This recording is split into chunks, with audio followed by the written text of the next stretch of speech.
안녕하세요. 저는 30대 여자입니다.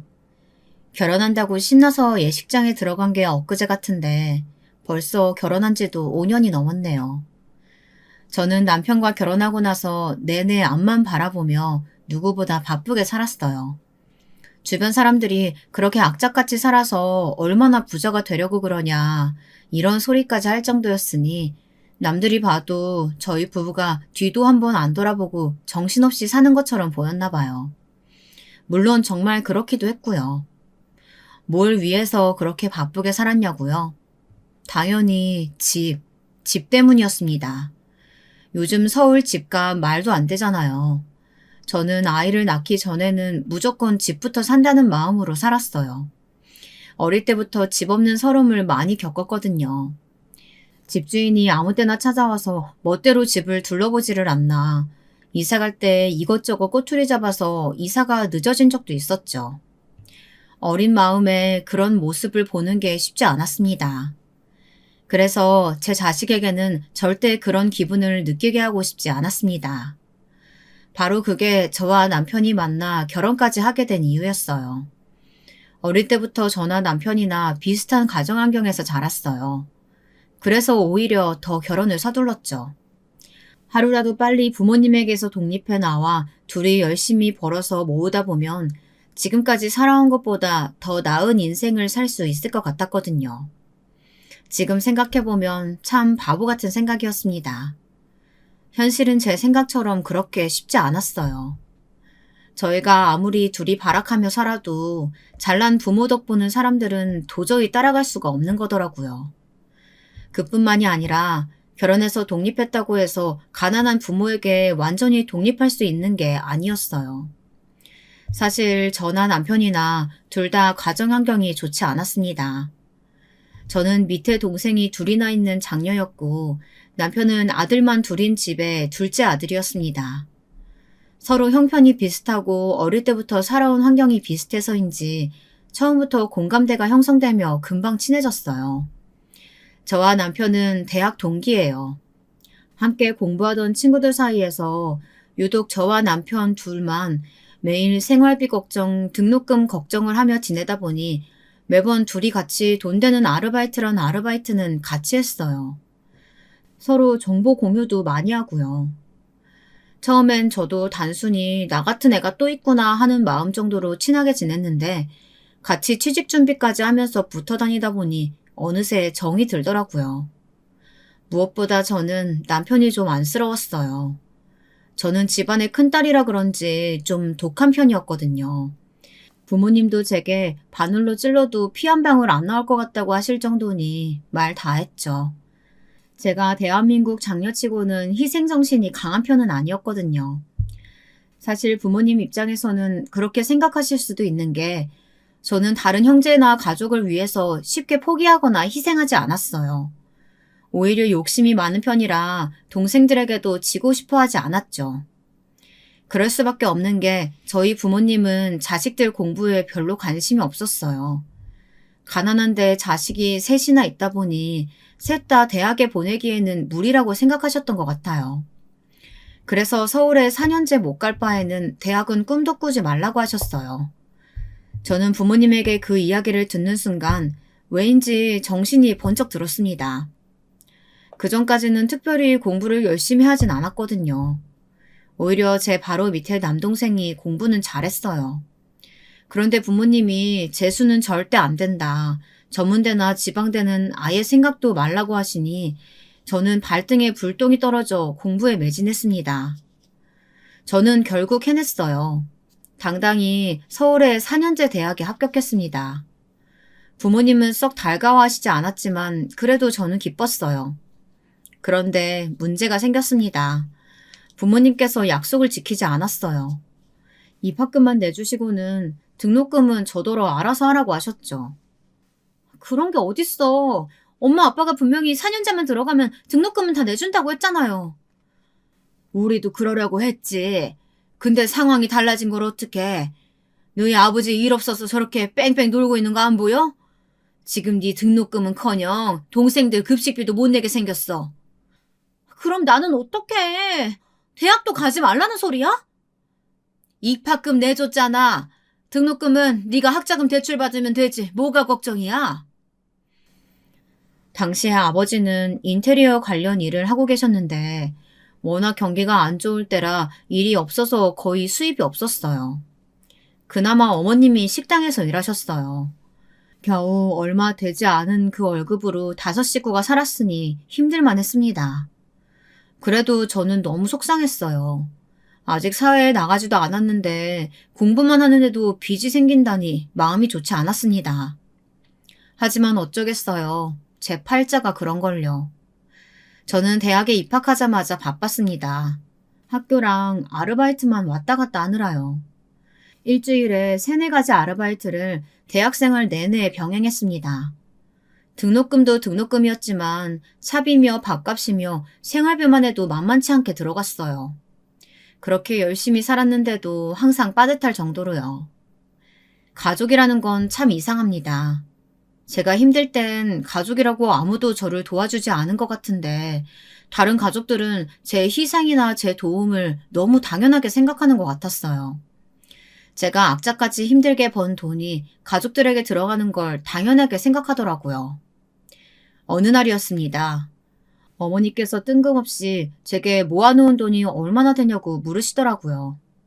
그때는 제가 너무 어리고 순진했어요. 저도 모르게 제가 가지고 있는 금액을 순순히 솔직하게 이야기해버린 거예요. 내 딸이지만 참 대단하다. 1년새 그렇게 모은 거야?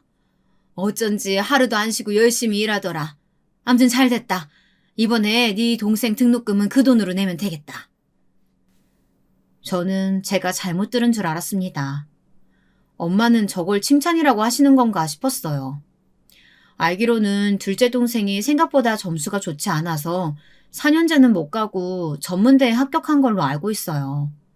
저한테는 전문대는 아예 갈 생각도 말라고 하셔놓고 엄마는 말을 싹 바꿨습니다. 동생은 그래도 남잔데 전문대로도 나와야 하지 않겠냐고 하시더라고요. 저는 거기까지는 뭐 그렇다 쳤습니다. 동생이 4년제를 가든 2년제를 가든 저랑은 상관없는 일이니까요. 그런데 돈 얘기는 엄연히 달랐습니다. 저더러 동생 등록금을 내주라뇨. 지금 제 등록금도 급한 판에 말도 안 되는 소리였어요. 내 등록금을 왜 쟤를 줘? 쟤도 학자금 대출받으면 되잖아. 동생에게 모질게 이야기하고 싶지 않았지만 엄마 행동에 저도 모르게 말이 좋지 않게 나갔어요. 너는 그래도 1학년은 다녔으니까 잠깐 휴학해도 되잖아. 휴학하고 아예 돈 더 많이 벌어서 앞으로 남은 학년 좀 편하게 다녀도 되고. 근데 네 동생은 2년이면 끝나는데 그걸 가지고 번거롭게 대출까지 받을 게 뭐 있어. 네가 양보 좀 해. 저는 아무리 가족이라도 용납할 수가 없었습니다. 이건 양보가 아니라 엄연히 제 돈을 뺏어가는 거였어요.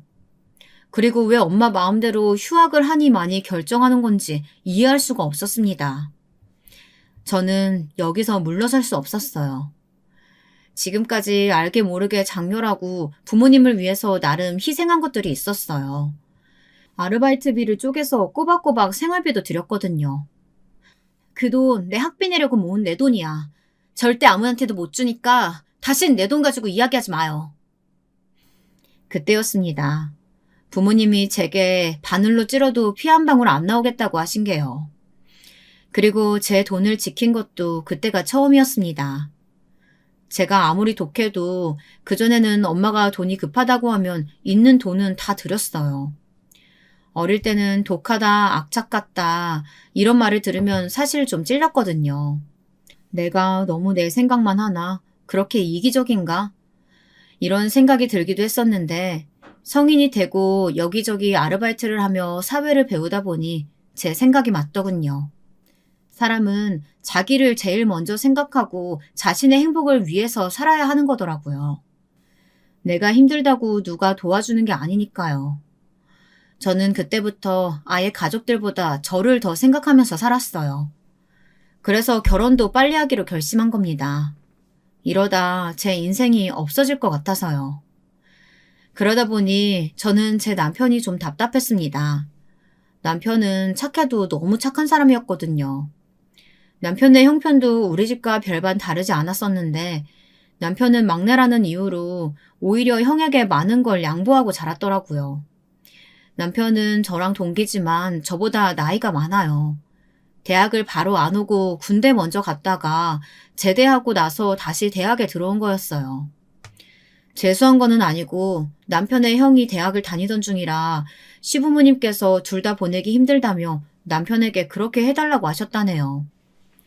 그러고 보면 집집마다 참 다양해요. 어느 집은 장녀라는 이유로, 어느 집은 막내라는 이유로 자연스레 서열에서 밀려서 희생을 강요당하는 걸 보면요. 저는 그런 남편을 볼 때마다 이상한 동정심에 이끌려 결혼까지 했습니다. 지금 생각해보면 왜 그랬나 싶어요. 무조건 저와는 다른 좋은 가정 환경에서 자란 사람을 만났어야 했는데 말이죠. 제가 착각을 해도 아주 단단히 했습니다. 제가 남편 옆에 있으면 남편을 잘 가르쳐서 변화되게 만들 수 있을 거라고 착각했어요. 막상 살아보니 그게 아니더군요. 친정과 시댁은 엄연히 달랐어요. 친정 부모님들에게는 제 생각대로 할 수 있었지만 시부모님은 남편이 완전하게 변하지 않으면 쉽지 않았어요. 저와 남편은 취직하고 몇 년 되지 않아 바로 결혼했습니다. 둘 다 성실히 살아온 덕분에 그래도 연봉이 꽤 높은 회사를 다녔어요. 그런데 양쪽 다 부모님 상황이 좋지 않다 보니 버는 족족 뺏겼습니다. 저는 결혼 전까지 동생들 학비며 학원비로 연신 부모님께 돈을 드려야 하는 상황이었고 남편은 아주버님이 공무원 준비를 하고 계실 때라 집안의 가장이나 다름없었습니다. 시부모님이 작은 식당을 운영하고 계시기는 했지만 두 분 다 이미 연세가 많으셨기 때문에 가게를 운영하기 쉽지 않았거든요. 저희는 아무리 열심히 살아도 돈을 모을 수가 없었어요. 밑빠진 독에 물 붓기였죠. 이럴 바엔 하루라도 빨리 결혼하는 게 낫겠다 싶었습니다. 결혼해도 어차피 양가 도움은 받을 수 없는 상황이다 보니 남편에게 처음부터 다시 시작한 마음으로 그냥 같이 살자고 했어요. 제가 먼저 말이죠. 그런데 막상 집을 구하려고 보니 남편은 정말 아무것도 없더라고요. 번 돈을 몽땅 다 시댁에 갖다 줘서 한 푼도 없다네요. 그나마 제가 모아둔 얼마 되지 않는 돈으로 결혼 준비를 시작했어요. 그런데 그 돈으로는 서울에 작은 월세방 하나도 못 구하겠더라고요. 주변에 함께 대학 다녔던 친구들이며 선배들이 하나둘 결혼했어요. 저희보다 취직도 늦게 하고 연애 기간도 짧았었는데 다들 문제없이 쉽게 결혼하더라고요. 저희보다 취직한 지 얼마 되지도 않았는데 호화 호텔에서 결혼식을 올리기도 하고 신혼집도 30평대 아파트를 척척 구하더라고요. 물론 부모님이 다들 도와주셨다고 너스레들은 떨었지만 그럴 때마다 저와 남편은 그러지 않으려고 해도 회의감이 들었습니다. 저희도 이대로 넋을 놓고 있다가는 안 되겠더군요. 저는 결국 진정한 경제적 독립을 하기 위해 결혼을 결정했습니다. 저희가 가정을 이루면 더는 가족들에게 시달리지 않아도 될 것 같아서요. 저희의 예상대로 양가 부모님은 결혼에 호의적이지 않았습니다. 이미 성인인 두 사람이 결혼하겠다는데 마치 무슨 잘못이라도 하는 것처럼 구셨죠. 집안의 큰딸이 돼서는 이렇게 생각이 없다니까. 남동생이 줄줄이 둘에다가 몇 달 있으면 동생 제대하는데 하필이면 지금 결혼하겠다는 게 말이 돼? 둘째 제대하는 거랑 내 결혼이랑 무슨 상관이야. 내가 하고 싶으면 하는 거지. 아버지한테 손 안 벌릴 거니까 괜한 소리 할 거면 아예 하지를 마요. 뭐야? 내가 지금 돈 달랄까 봐 이래? 지금까지 네가 우리 집 가장이나 다름없었는데 갑자기 시집 간다고 하면 어떡해? 그래도 네 동생이라도 제대해서 취직할 때까지는 기다려야지. 어쩜 너는 항상 네 생각만 하니? 바로 이거였습니다. 제가 지금까지 항상 이 집에 불편했던 게 바로 이런 이유였었어요. 우리 집은 부모와 자식 간이 뒤바뀌어 있었어요. 제가 돈 벌기 시작하고는 아버지는 아예 일도 거의 나가질 않으셨습니다. 제가 결혼해버리면 아버지가 나가서 다시 일을 해야 하니 동생이 제대해서 취직할 때까지 기다리라는 이야기였습니다. 그 순간 확실히 알겠더라고요. 하루라도 빨리 이 집을 벗어나야 저도 제 살 길 찾는 거라는 걸요. 저와 남편은 일절 집안의 도움 하나 없이 같이 살기 시작했습니다. 정말 둘이 있는 돈 탈탈 다 털어와서 저와 남편 회사 중간에 작은 단칸방 집을 구했어요. 최대한 월세가 적은 집으로요. 결혼식도 아주 단촐하게 했습니다. 어차피 결혼식도 양가에서 해주실 수 있는 형편이 아니었기 때문에 정말 가까운 지인과 회사 사람들만 초대해 소규모로 했습니다. 결혼 초기엔 너무 행복했어요. 남편도 저도 부모님을 벗어나 살아본 게 처음이라 그런지 뭔가 해방감이 느껴졌습니다. 둘이 번 월급은 거의 다 모으다시피 했어요. 최소한의 돈으로 나름 행복하게 살았습니다. 둘이 쉬는 날이면 불쑥 산에도 가고 바다에도 갔어요. 결혼 전에는 부모님께 월급을 생활비로 거의 다 드렸기 때문에 데이트해도 밥 먹고 커피 마시는 게 거의 다였죠. 여행은 꿈도 못 꿨었죠. 둘이 같이 살다 보니 이게 소소한 행복이구나 싶었습니다. 그런데 결혼이라는 게 좋은 것만 있는 게 아니더군요. 저와 남편이 각각의 부모님에게 독립해 나온 거긴 하지만 한편으로는 양가가 합쳐지면서 가족이 배가 된 거기도 하더라고요. 친정 부모님만으로도 버거운데 이제 시부모님까지 생긴 격이었어요. 시부모님은 시도 때도 없이 제게 전화를 하셨어요. 어느 날은 무릎이 아파서 한의원에 좀 가봐야겠으니 침 잘 놓는 한의원을 좀 알아봐라. 또 어떤 날은 요즘 야채값이 금값이니 싸게 살 수 있는데 좀 알아보라고 하셨어요. 딸이 없으니 그럴 수 있겠다 싶다가도 너무 자주 그러시니까 저를 비서로 아시나 싶을 때도 있었습니다. 어느 날 시아버지에게 또 전화가 왔습니다. 그날은 아예 퇴근하고 시댁으로 오라고 하시더라고요. 그래서 남편과 함께 그날 바로 퇴근하고 시댁으로 갔어요. 시부모님의 분위기가 어딘지 좀 달라 보였습니다. 평소에도 제게 살갑게 잘 해주시지는 않았지만 그래도 말 한마디라도 좋게 해주셨었는데 그날은 좀 차가워 보이시더라고요. 평소와 다르게 구신 데에는 다 이유가 있었습니다. 알고 보니 지금까지 말은 하지 않으셨지만 저희가 결혼한 이후 시부모님께서 저희 부부에게 불만이 좀 있으셨더군요. 내가 며느리한테까지 이런 소리 해야 하나 말아야 하나 고민했는데 그래도 너도 이제 우리 집 사람이니 알려주는 게 맞다 싶어 내가 불렀다. 너희는 도대체 부모를 어떻게 생각하는 거니? 아버지, 그게 무슨 말씀이세요? 저희한테 뭐 서운한 거라도 있으세요? 나랑 너희 엄마 나이가 내일 모레면 70이야. 그런데도 자식이라고 아들이 둘이나 있는데 둘 다 영 변변치 않아서 노인네 둘이 아직도 식당 일 하고 있다는 게 말이 되니? 갑작스러운 시아버지 호통에 남편은 어쩔 줄 몰라 하더군요. 말도 막 더듬으면서요. 사실 남편은 저와 약속한 게 있었어요. 양가 부모님 모두 경제적으로 여유롭지 않으시니 때문에 결혼하고 나서도 결혼 전처럼 도와달라고 하실 수도 있으니 우리가 최소한 도와드릴 수 있을 만큼만 정해서 딱 그만큼만 도와드리기로 했어요. 그 이상은 절대 안 되는 걸로 하자고 약속했습니다. 사실 친정보다는 시댁이 그나마 좀 나은 상황이었어요. 시아버지가 물려받으신 땅이 좀 있어서 노후에 그 땅이라도 팔아서 살면 된다고 남편이 이야기한 적이 있었거든요. 저는 당연히 남편과의 약속을 지키기 위해 노력했죠. 저희 부부의 미래를 위해서 친정부모님께 단호하게 했습니다. 남편은 워낙 거절을 못하고 마음이 약한 편이라 걱정됐어요.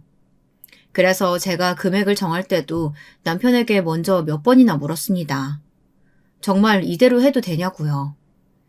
그때 남편은 너무 자신있게 본인도 부모님께 단호하게 할 수 있다고 했죠. 그래서 정한 규칙이 양가에 똑같이 20만 원씩 용돈만 매달 드리는 거였는데요. 생신이나 명절에는 조금 더 드리고요. 그게 저희 부부가 할 수 있는 최선이었습니다. 그렇게 해도 둘이 직장 다니면서 집 살 돈 모으는 게 쉬운 일이 아니었거든요. 아무래도 남편은 시부모님에게 제대로 말하지 못할 것 같아서 제가 나섰습니다. 어머님, 아버님 힘드신 거 너무 잘 알죠. 저희가 많이 도와드리지 못해서 죄송해요. 그래도 어머님, 아버님은 집도 있고 땅도 있으시잖아요. 저희는 아직 집도 없어요. 앞으로 아이라도 하나 낳으려면 하루라도 빨리 집 사야죠. 그러니까 너무 서운해하지 마세요. 세아가, 너 말 이상하게 한다? 너희 결혼할 때 우리 집 안 사줬다고 지금 시위하는 거니? 그런 뜻으로 말씀드리려고 한 거 아니에요. 저희 둘도 어떻게든 잘 살아보려고 하는 일인데 서운해하시는 것 같아서 드리는 말씀이에요. 서운한 게 당연하지. 우리 둘째 이제 돈 좀 벌어온다 싶었더니만 네가 쏙 빼앗아 간 거잖아. 그러면 당연히 생활비 정도는 넉넉하게 보내줘야지. 꼴랑 20만 원이 뭐니 20만 원이. 없는 집들은 이래서 평생 가난하게 사는가 봅니다. 어떻게 저런 식으로 생각할 수 있을까요? 30이 다 된 자식이 장가가서 가정을 꾸렸는데 며느리한테 아들을 뺏어갔다뇨. 시댁도 저희 친정과 별반 다를 게 없었어요. 시부모님도 아들이 결혼도 안 하고 부모 품에서 평생 돈이나 벌어다 바치길 바라셨나 봅니다. 저희 부부한테 20만 원은 무지 큰 돈이에요. 저희가 집 사고 자리 잡으면 당연히 도와드릴 테니까 지금은 좀 이해해 주세요. 저는 심한 말을 쏟아내고 싶은 거 꾹 참았습니다. 그래도 제가 사랑하는 남편의 부모님이시니까요.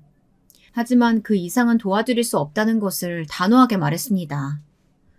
암튼 요즘 것들은 아주 자기들밖에 모른다니까. 지금까지 먹이고 재워서 키워놓으니까 다 자기들이 알아서 큰 줄 알지? 시아버님은 어쩜 저희 부모님이랑 토시 하나 안 틀리고 똑같이 말씀하시더군요. 너무 신기했습니다. 잘났다 잘났어. 얼마나 대단한 집 사려고 저렇게 독하게 군대. 그럼 생활비는 됐으니까 너희 아주버님 고시원비는 너희가 좀 내. 그 정도는 할 수 있지?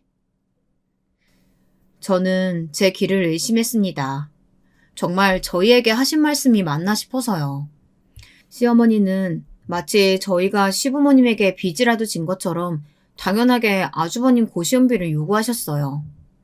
저는 그럴 수 없다고, 그걸 저희가 왜 내냐고 소리를 치려고 했는데 옆에 있던 남편이 제 손을 꾹 잡더라고요. 그만하라는 뜻이요. 알았어요. 형 고시원비는 제가 알아서 할 테니까 이제 이런 일로 소라까지 불러서 잔소리하지 마세요. 저는 그날 집에 오면서도 분이 풀리지 않아 남편에게 따져 물었습니다. 한 푼이라도 아끼려고 신혼집도 여기저기 다니면서 제일 월세가 싼 집으로 구한 건데 아주버님 고시원비까지 내주면 무슨 소용이냐고요. 그런데 세상 착한 남편은 자기가 다 알아서 하겠다고 신경 쓰지 말랍니다. 남편이 본인 용돈으로 쓰는 회사 성과급에서 알아서 내겠다네요.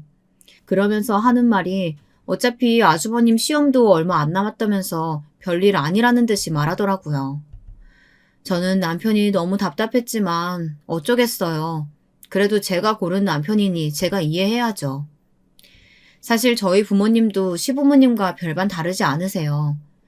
남동생이 제대하고 얼마 되지 않았을 때 일입니다. 친정 부모님이랑 남동생이 저희 신혼집에 왔어요. 남동생이 제대하고 처음 집에 오는 거라 저는 신경 쓰여서 동생이 좋아하는 음식들을 이것저것 차렸습니다. 장녀로 사는 게 정말 너무 힘들었어요.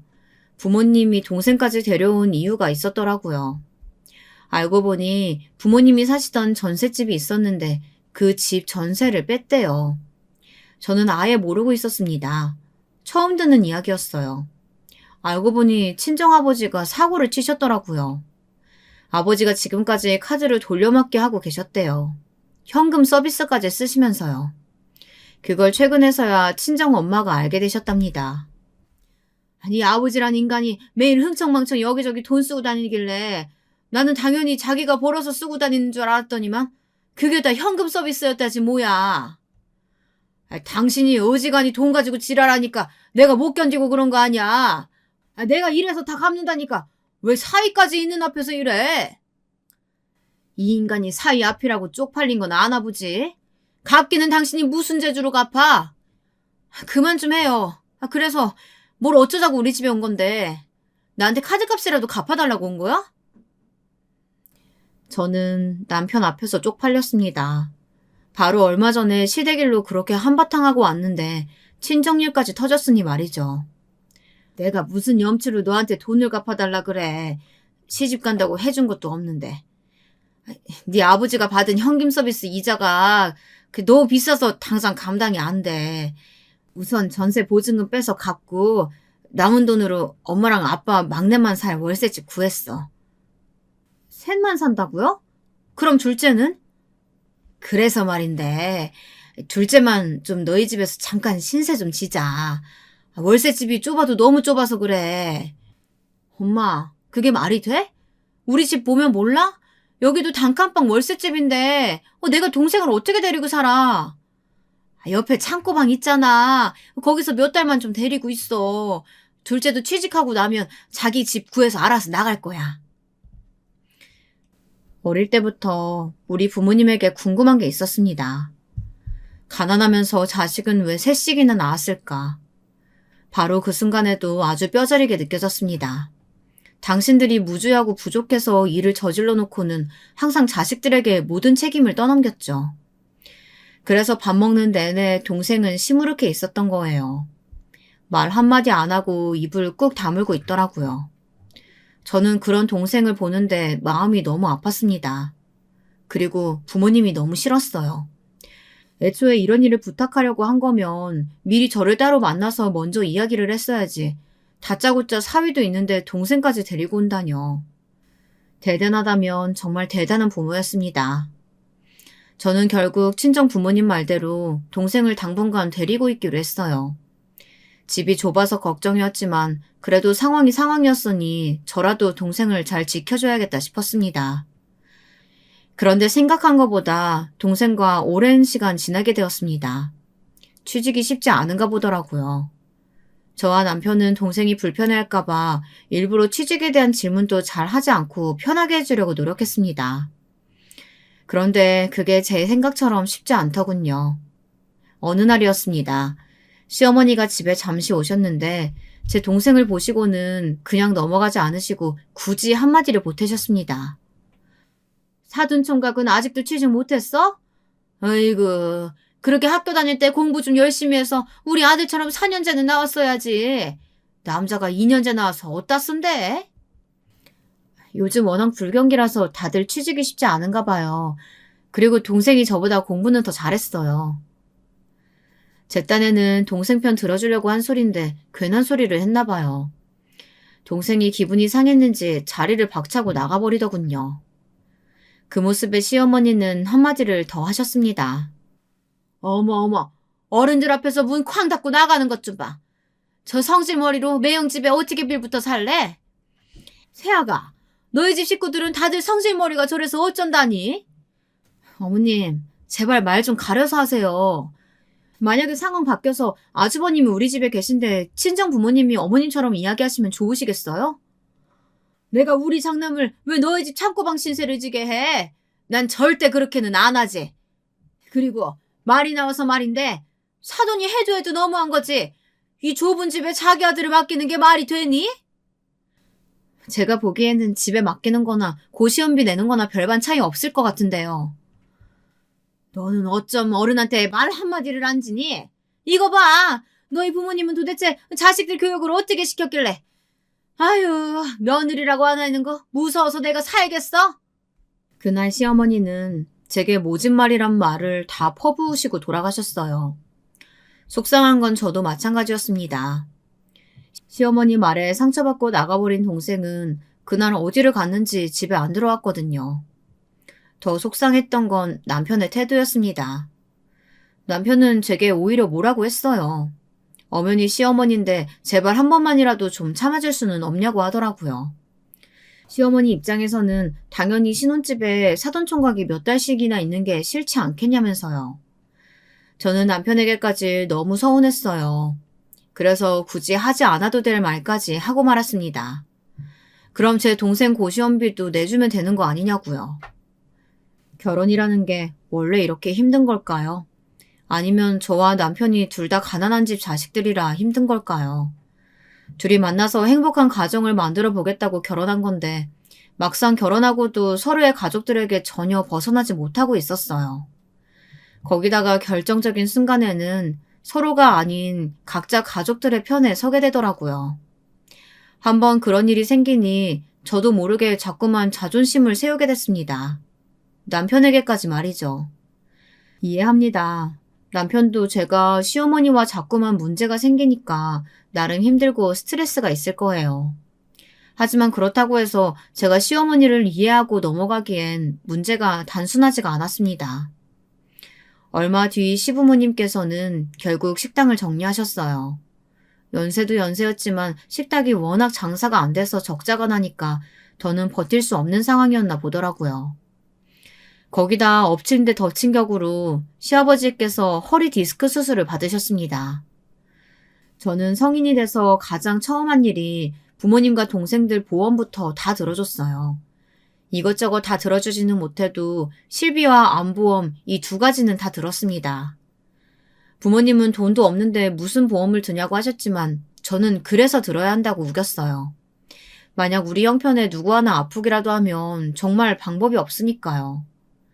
그런데 시부모님은 그 흔한 실비보험도 하나 없으셨대요. 아버님이 디스크 수술하고 입원을 하셨는데 400만 원이 넘게 들었습니다. 당연히 저희가 비용을 다 지불했죠. 저는 이미 벌어진 일은 어쩔 수 없지만 지금이라도 노인 실버 보험이라도 들자고 남편에게 말했어요. 보험사에 문의는 해봐야겠지만 그래도 비용을 조금만 더 내면 가능한 보험이 있을 거로 알고 있었거든요. 저는 당연히 시부모님이 걱정돼서 한 말이었는데 그 말에 남편이 답답한 소리를 하더군요. 연세가 70이 다 되셨는데 이제 와서 뭐하러 보험을 드냐고요. 저는 100세 시대인데 앞으로 모르는 거다. 이제 70이시니까 앞으로 병원 갈 일이 수두룩할 거다. 그러니 보험사에 가능한지만이라도 알아보자. 이렇게 말했습니다. 그러나 남편은 제 말이 듣기 싫은지 말을 자르며 버럭 짜증을 내더군요. 당신 제발 정도껏 좀 해. 우리 아버지 디스크 수술비 낸 게 그렇게 아까워서 그래? 그럼 내 월급에서 까면 되잖아. 열심히 모으는 것도 좋지만 쓸 때는 써야지. 저는 어안이 벙벙해서 할 말이 없었습니다. 절대 그런 의도로 남편에게 말한 건 아니었어요. 단지 앞으로 병원 갈 일이 많을 텐데 지금이라도 보험 들어놓는 게 낫지 않겠냐는 거였습니다.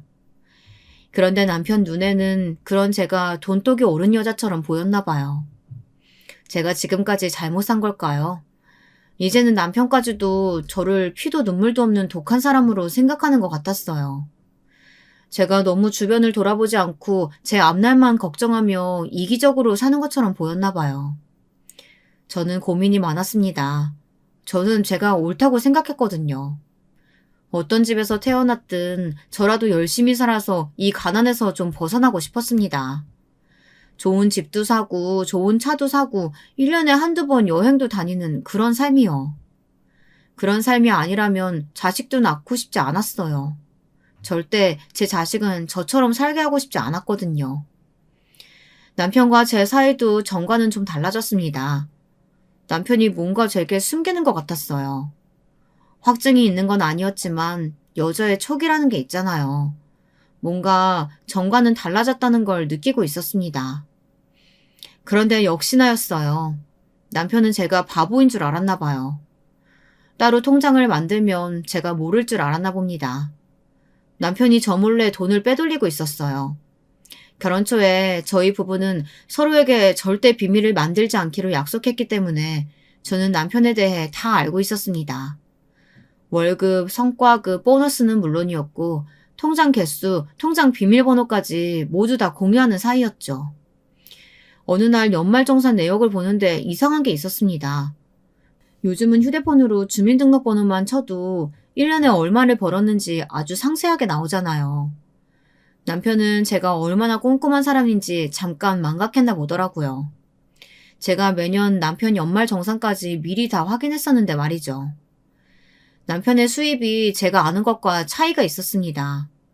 그래서 그날 밤 몰래 남편 휴대폰으로 계좌를 확인했어요.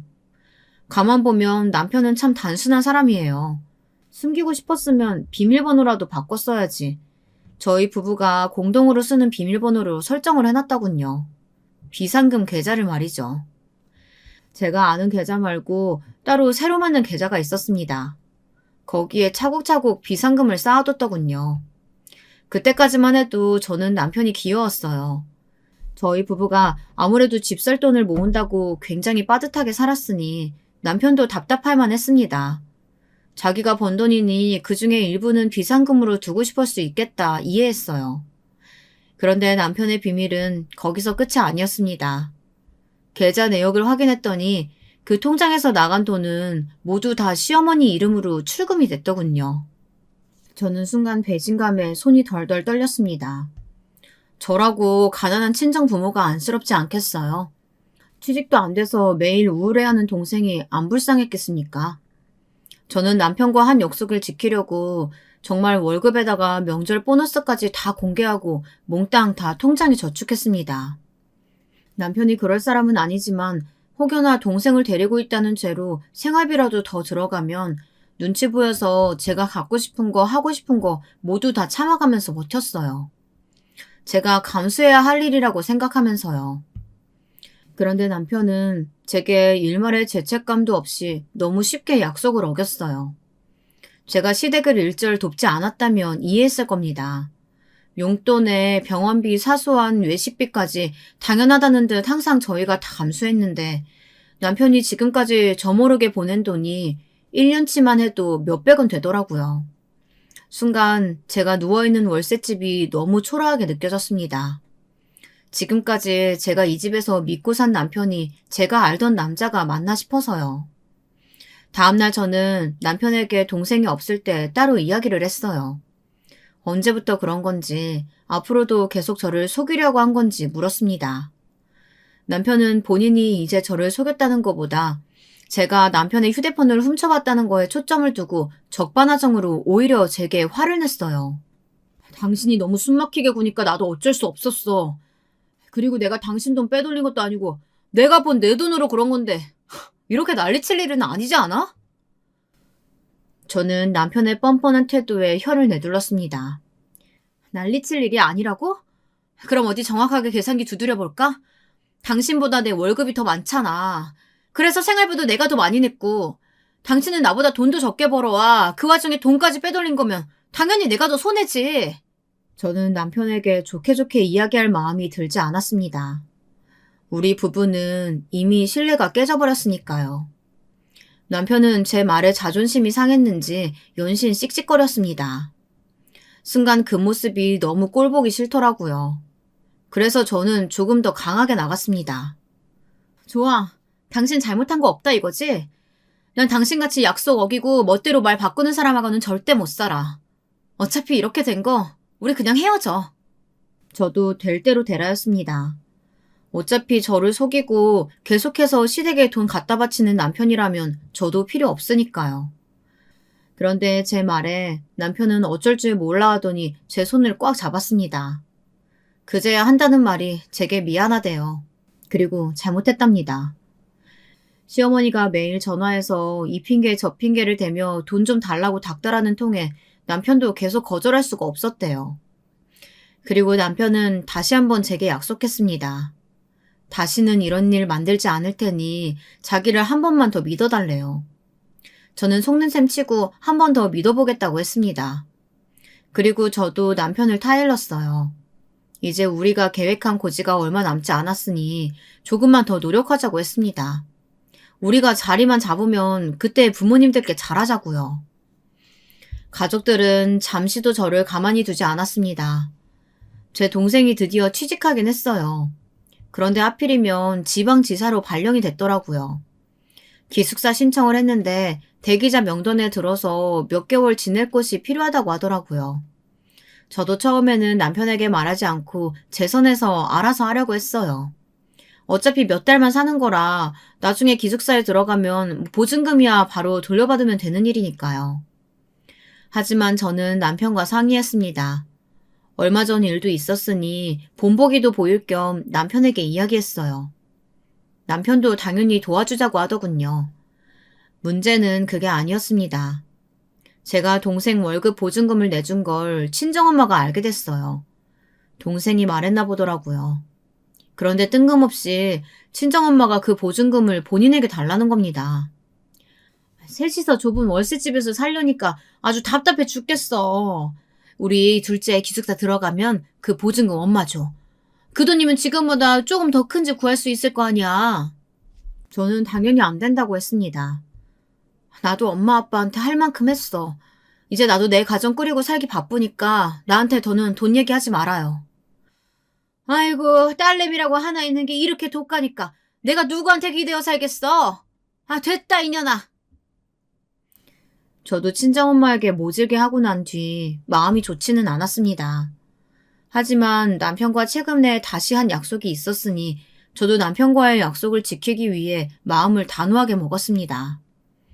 저희 부부를 위하는 일이 지금은 무엇보다 중요하다고 생각했으니까요. 그런데 제가 아직 뭘 잘 몰랐나 봐요. 누구보다 제가 제일 순진했습니다. 믿을 사람을 믿었어야 하는데 말이죠. 그게 무슨 소리냐고요? 저만 혼자 바보짓을 하고 있었어요. 저만 시댁이든 친정이든 양쪽에서 독하디 독한 이기적인 년이었던 거죠. 남편은 여전히 혼자 좋은 사람인 척 하고 있었는데요. 시댁이든 남편이든 저로서는 참아줄 수 없는 일이 또 있었습니다. 어느 날이었어요. 시어머님이 제게 전화를 하셨는데 평소와 달리 굉장히 나긋나긋 하시더라고요. 제가 좋아하는 닭볶음탕까지 직접 해놓았다고 하시면서요. 저는 뭔가 좀 이상하다고 생각했지만 그래도 기분 좋게 생각하기로 했습니다. 그런데 역시나 이유가 있더군요. 시부모님은 제 앞에서 또 말도 안 되는 소리를 하셨어요. 둘이 아주 악착같이 살더니만 대단하다 대단해. 어떻게 벌써 그렇게 많은 돈을 모았어? 그러니까 내 자식들이지만 정말 장하다 장해. 안 그래도 우리 장남 상견례 하기 전에 어떻게 해야 되나 걱정하고 있었는데 너희 덕분에 한시름 놨지 뭐야. 저는 시부모님이 앞뒤 다 잘라먹고 갑자기 무슨 소리를 하시는 건가 싶었어요. 그런데 저는 순간 입에 물고 있던 닭다리를 바닥에 흘릴 뻔했습니다. 시부모님 말에 너무 놀라서요. 그 돈이면 서울에 아파트 전세 정도는 구할 수 있겠지? 전세가 뭐야? 작은 평수는 매매도 할 수 있지. 저희한테 돈이 있다는 사실을 어떻게 알았는지도 어이가 없었지만 시어머니께서 뒤에 무슨 소리를 하실지 덜컥 겁이 났습니다. 그래서 저는 무슨 돈을 말씀하시는 거냐고 오히려 시어머니에게 되물었어요. 저는 그때까지도 바보같이 남편이 저와 한 약속을 어겼을 리 없다고 믿고 있었거든요. 결혼하고 나서부터 저와 남편이 목표로 했던 금액이 있었습니다. 딱 5억이요. 5억만 모으면 뭐든지 할 수 있을 것 같았거든요. 그 돈을 최근에 드디어 거의 다 모았어요. 그 정도 돈이면 평수 큰 아파트는 아니어도 저희가 목표로 했던 동네에 투룸 아파트 정도는 살 수 있을 것 같았으니까요. 남편과 하나 더 약속한 게 있어요. 이사 갈 때까지는 누구에게도 말하지 말자고 약속했습니다. 저희가 돈이 있는 걸 알면 양가 부모님 누구도 그냥 계실 분들이 아니니까요. 돈이요? 무슨 돈이요? 어머, 얘 시침이 떼는 것 좀 봐. 우리 아들이 벌써 다 말했어. 연봉이 많아서 그런가? 어떻게 금방 5억을 모으니? 대단하다. 잘하면 아파트도 한 채 사겠던데? 저는 숨이 턱 막히는 것 같았습니다. 남편이 시어머니에게 이야기를 했나 봐요. 도대체 왜 그랬는지 모르겠습니다. 저는 순간 남편을 쏘아보았어요. 저와의 약속을 이렇게 쉽게 또 어기다뇨. 화가 났습니다. 하지만 지금은 남편에게 화내는 것보다 더 중요한 일이 있었어요. 시부모님의 말을 잘 받아쳐야 했습니다. 멍청한 남편을 대신해서 제 돈은 제가 지켜야 했으니까요. 세아가, 너도 들었지? 우리 장남이 공무원 시험도 떨어지고 직장도 변변치 않아. 그래서 사돈이 글쎄 결혼을 반대하다지 뭐야. 저는 조금도 듣고 싶지 않았습니다. 그래서 계속 남편만 째려보고 있었죠. 그런데 눈치 없는 시어머니는 말을 쉬지 않으셨어요. 네 예비동서가 초등학교 선생님이잖아. 그 좋은 홍사를 어떻게 포기해? 우리가 서울에 아파트 한 채 떡하니 사주면 사돈댁에서도 홀라당 넘어오지 않겠어? 그러니까 너희가 그 5억을 조금... 저는 듣다 더는 듣고 싶지 않았습니다. 말 같은 소리를 해야 들어주죠. 저는 바로 시어머니 말에 단칼에 잘라버렸어요. 어머니, 지금 무슨 소리 하시는 거예요?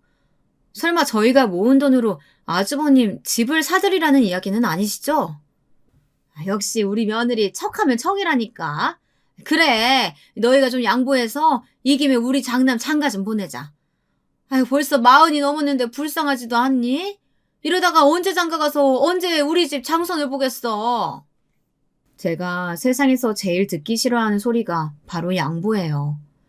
급한 건 저희도 마찬가지고 돈도 저희 돈인데 도대체 양보가 무슨 소리냔 말입니까? 누가 보면 마치 시부모님 재산을 먼저 장남에게 물려주기라도 하는 줄 알겠어요. 저는 더는 표정을 관리할 수가 없었습니다. 아예 시부모님이라고 잘 보이고 싶은 생각도 없었어요. 이건 뭐 아들 며느리를 개 훅으로 보는 것 같았습니다. 와, 원래도 염치라고는 없으신 분들인 줄 알고 있었지만 이 정도인 줄은 몰랐네요. 아주버님이 제 아들이에요? 제가 왜 아파트를 사드려요? 40 넘은 아들 장가 보내고 싶으시면 어머님 아버님이 돈 벌어서 아파트 사주세요. 어머, 너 지금 시부모한테 염치가 없다고 했니? 얘가 도대체 어디서 배워먹은 버릇이야? 네가 배운 게 없어서 뭘 모르나 본데 원래 장남이 잘 돼야 너희들도 잘 되는 거야. 아유, 아무튼 멍청해서 뭘 모른다니까. 멍청이요? 어머니, 지금 말 다 하셨어요? 여보, 그만 좀 해. 아무리 그래도 우리 부모님한테 그렇게 굴면 안 되지. 우선 형 결혼이 급하니까 아파트는 형한테 해주자. 명의만 우리 명의로 하면 되지. 살다 이런 말도 안 되는 소리는 처음 들어봅니다. 남편은 순진한 건지 멍청한 건지 먼저 저희 돈으로 아파트를 사서 아주버님에게 들이잡니다. 그리고 몇 년 있다가 나가라고 하고 우리가 살면 된다네요. 저는 남편이 더 싫었습니다. 지금까지 착한 거 하나 보고 살아왔는데 지금 보니 제가 가장 잘못한 게 사람 볼 줄 모르는 거였더군요. 남편은 착한 게 아니라 그냥 멍청한 거였어요. 신여병도 병이라더니 저희 남편이 바로 시댁의 신여병 환자였어요. 평생 개고생하면서 자기 부모랑 잘난 형에게 다 갖다 바칠 놈이었죠. 제가 처음부터 말씀드렸죠. 저는 찔러도 피 한 방울 안 나오는 독하디 독한 년이라고요. 더는 제 남편 같은 저런 인간과 살 이유가 없었습니다. 저런 인간 때문에 망할 시부모까지 감당할 이유도 없었고요. 저는 이미 다 끝났다고 생각했어요. 남편과의 관계도 제 결혼 생활도 말이죠. 어차피 다 끝난 김에 본때를 보여주자 싶었습니다. 다신 제 앞에 아무도 나타나지 못하게요. 똥 밟아도 아주 개똥을 밟았네. 됐고, 난 더는 못하겠으니까 우리 이혼해. 아니지. 우리 아직 혼인신고도 안 냈으니까 그냥 헤어져. 그리고 우리 모은 돈 5억, 그거 다 내 통장에 들어있는 거 알지? 당신이 한 2억 모으고 내가 한 3억 모았나? 저는 시어머니가 만든 음식에 냅다 침을 뱉어버렸어요. 마음 같아서는 시어머니 얼굴이나 남편 얼굴에 뱉고 싶었지만 꾹 참았습니다. 자기 왜 그래? 어른들 앞에서 지금 뭐 하는 거야? 남편은 아직도 사태 파악이 안 됐는지 어른 같은 헛소리를 하더라고요. 도대체 이 집에 어른이 어디 있다고 그러는지 모르겠습니다. 남편은 아주 황당한 얼굴로 어쩔 줄 모르더군요. 그 얼굴을 보고 있자니 더 화가 끓어올랐습니다. 왜 그러긴, 이 눈치 없는 새끼야. 내가 지금 너랑 헤어지겠다고 말하는 거 아니야. 오늘 바로 내 집에서 나가. 안 그러면 네 돈 2억도 안 줄 거니까. 알아서 해. 돈 받고 싶으면 질척거리지 말고 깔끔하게 떨어져. 저는 한시도 이 거지 같은 집구석에는 있고 싶지 않았습니다. 그래서 제 할 말만 던지고 나오려고 했어요. 저는 아쉬울 게 없었어요. 이렇게 될 거라는 걸 미리 알고 혼인신고를 안 한 건 아니었지만 잘 됐다 싶더군요. 그리고 2억은 돌려줄 거예요. 물론 다시는 제 앞에 나타나지 않는다는 조건으로요. 세아가, 너 왜 이래? 우리가 설마 너희 이혼하라고 그런 거겠어? 너희가 돈이 있다고 하니까 우리가 살짝 제안을 해본 거지. 됐어. 내가 힘든 마음에 쓸데없는 농담한 거니까 없던 일로 하자. 사태의 심각성을 모르는 건 시어머니도 마찬가지였습니다.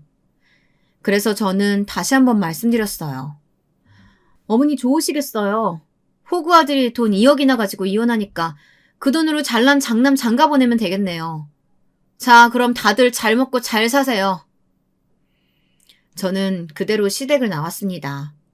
그리고 다음 날 작은 트럭 한 대를 불러서 남편 짐을 모두 다 시댁으로 보냈어요. 집 비밀번호도 바꿔버렸죠. 그리고 남편에게 2억을 주고 공증까지 받았습니다. 다시는 제 앞에 나타나지 않기로 계약서를 썼어요. 그 난리를 겪고도 제가 잘 지내냐고요? 저는 생각보다 아주 잘 지내고 있어요. 제 이혼 사실을 알고 저희 친정에서도 난리가 났지만 저는 일절 시댁에서 있었던 일에 대해 이야기하지 않았어요.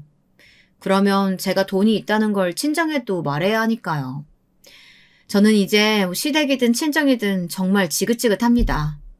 그래서 아예 이사했어요. 회사 근처에 작은 원룸을 전세로 들어갔습니다. 그리고 돈은 계속 열심히 모으고 있어요. 제가 이제 목표로 하는 돈은 10억입니다.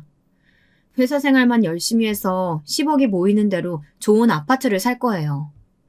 아무에게도 말하지 않고 혼자 조용히 살 집이요. 그게 지금은 제 남은 꿈입니다.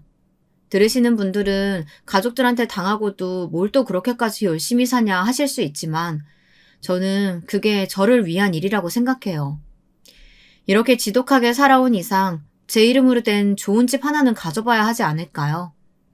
여러분도 마음속에 담아두신 꿈 꼭 이루시길 바랄게요. 제 긴 이야기 끝까지 들어주셔서 감사합니다. 안녕하세요. 저는 40이 넘은 여성입니다. 유튜브 보면서 이것저것 찾아보다가 사연 유튜브 보고 제 사연도 보내보고 싶어서 쓰고 있어요. 시댁하고 좀 황당한 일을 겪었거든요. 저는 지금 서울에 살고 있고요. 그리 경제적으로 막 부유한 편은 아니지만 그래도 맨손으로 시작한 것 치고는 제법 열심히 잘 살고 있다고 생각합니다. 남편도 워낙 성실하고 부지런한 사람인데다 우리가 저축도 열심히 하고 재테크도 열심히 했거든요. 평생 정말 한눈 한 번 안 팔고 우리 부부 두 사람이서 우리 가정을 위해서 최선을 다해 살았다고 자부합니다. 덕분에 우리 아이들도 잘 자랐고요.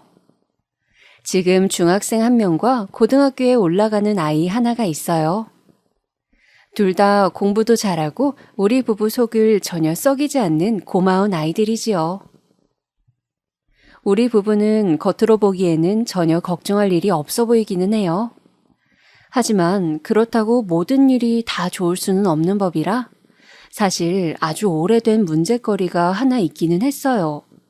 바로 저희 시댁이었죠. 우리 부부는 20 중반에 결혼했어요. 평범한 연애 결혼이었는데 당시 저나 남편이나 둘 다 빨리 결혼하고 싶어 하던 터라 사귄 지 1년도 되지 않아서 결혼을 했지요. 그래서 사실 각자의 가정에 대해서는 잘 몰랐어요.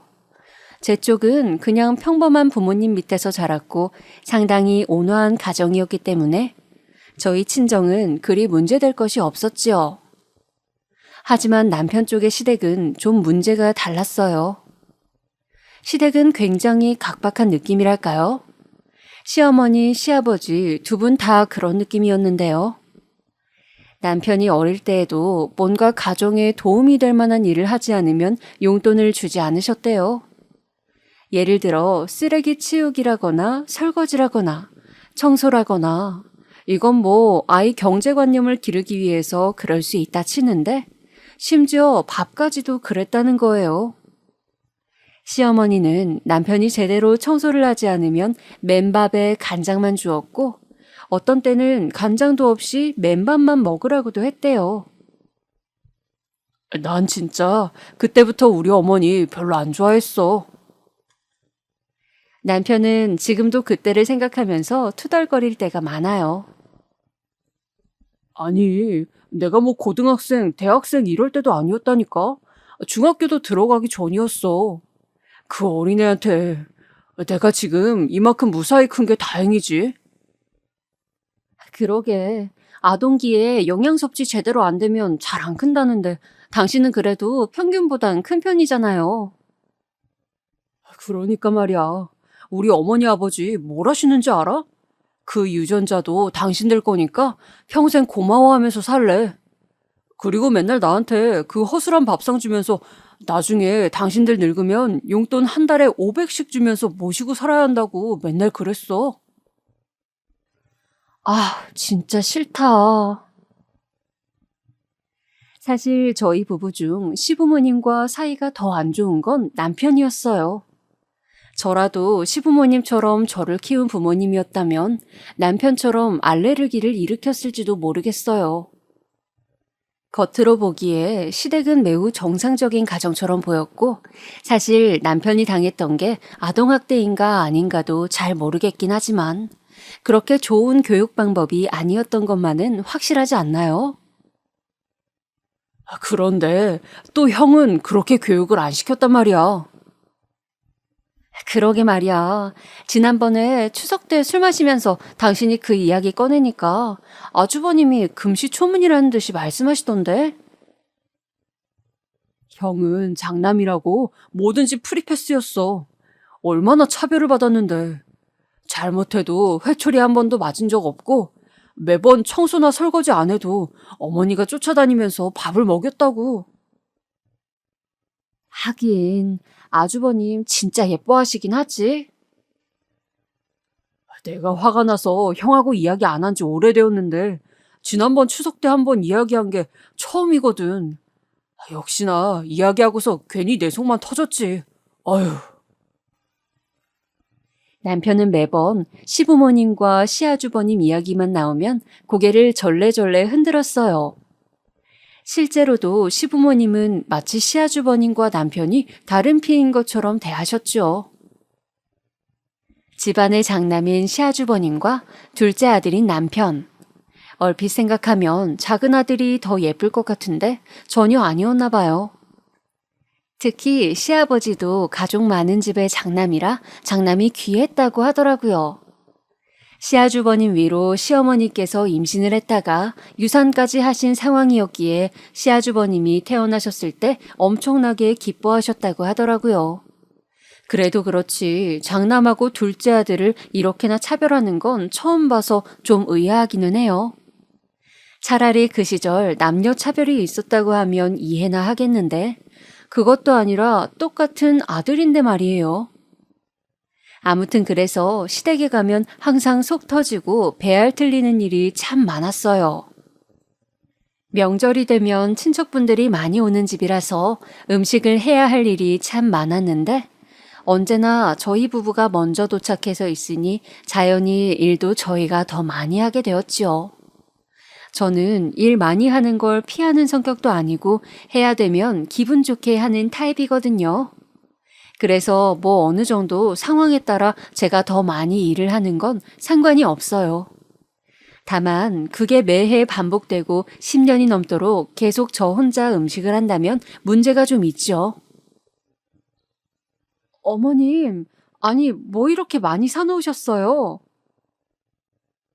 많기는 뭐해가 많냐? 육전하고 동태전 아무리 많이 해놓아도 너희 친척들 몇 명 왔다 가면 아주 싹 쓸어가지고 간다. 어머님이 너무 많이 싸주시니까 그렇죠. 다들 좀 적당히 가져가야 다음 손님이 드시는데. 뭐? 예끼 이거 사? 그렇다고 손님한테 음식 한 통 안 싸보내니? 우리가 조금 더 많이 하면 되는 것을. 하지만 어머님, 이거 다 하려면 진짜 골 빠져요. 얼마나 힘든데요. 너 지금 네가 일한다고 유세 떠는 거냐? 아, 됐다 됐어. 너 나와라. 늙은 내가 하고 말지. 젊은 것이 유세 떠는 꼴 나는 못 본다. 아니요, 어머님, 그게 아니라요.